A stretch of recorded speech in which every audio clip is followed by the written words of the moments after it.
तेज जी, हम सुंदर की बात कर रहे हैं, सुंदरम की बात कर रहे हैं, तो इसका हम कर्मों से क्या रिलेशन सोच सकते हैं? क्योंकि कर्म तो हम कहते हैं, हमारे पंजाबी में कहावत है, "एदे कर्म बड़े माड़े ने", जी। कि वो सफ़र कर रहा है, तो इसके कर्म शायद बहुत बुरे रहे हैं। तो लोग बेचारे की दृष्टि से देखते हैं। आप इसके बारे में कुछ प्रकाश डालिए। जी। तो देखिए, कर्म यूजुअली हमारे जैसे हम कहते हैं कि कॉज़ एंड इफ़ेक्ट का रिलेशन होता है कि जो आप बोओगे वो आपके जीवन में वैसे ही पनपेगा।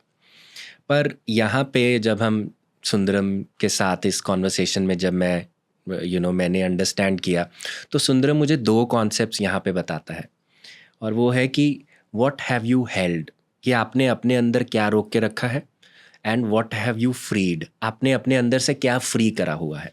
तो इन दोनों का बैलेंस ही हमें कार्मिक एनर्जी के बारे में बताता है।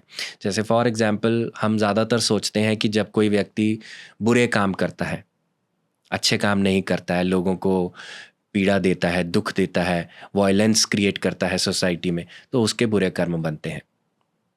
पर अगर मैं आपको कहूँ कि आपके अच्छे कर्म भी आपको बांध सकते हैं, उस कार्मिक एनर्जी में बांध के रख सकते हैं, तो हम ज़्यादातर इस पे विश्वास नहीं करते, है ना?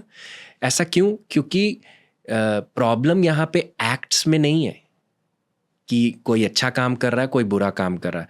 कंसर्न है हम किससे आइडेंटिफाई करते हैं। जैसे कोई व्यक्ति अगर कोई काम करता है, बहुत सेवा करता है, गायों की सेवा करता है, भूखों को खाना खिलाता है, शेल्टर होम्स हैं और बहुत सारी चीज़ें जो अपने लाइफ में करता है। और अगर वो इस चीज़ से आइडेंटिफाई करता है कि मैं इतना अच्छा काम करता हूँ, मैं ये करता हूँ, मैं वो करता हूँ, तो ये आइडेंटिटी उसे कार्मिक बंधन में बांधेगी ही, भले ही वो काम अच्छे कर रहा है।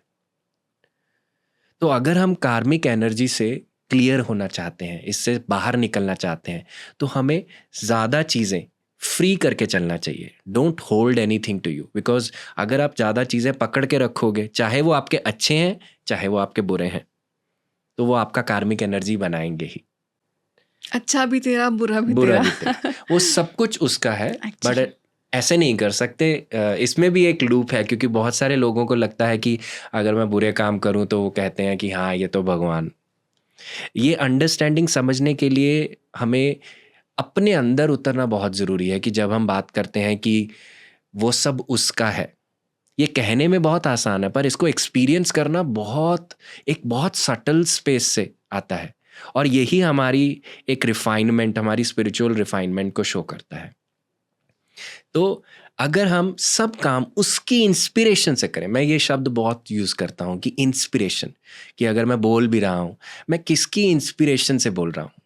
मेरी जो अगर जीप चल रही है तो किसकी इंस्पिरेशन से चल रही है। आप अगर सुन रहे हो तो किसकी इंस्पिरेशन से सुन रहे हो। वो इंस्पिरेशन इसका मेन सेंटर है, और वही इंस्पिरेशन हम सबको चलाती है, आगे बढ़ाती है। और जब हम बार बार हर कॉन्वर्सेशंस में, हर इंटरेक्शंस में, लाइफ के हर एक्सपीरियंसेस में बार बार उस सेंटर में आते रहते हैं, तो हम कार्मिक एनर्जी क्रिएट ही नहीं करते हैं। फिर then karma becomes no Karma.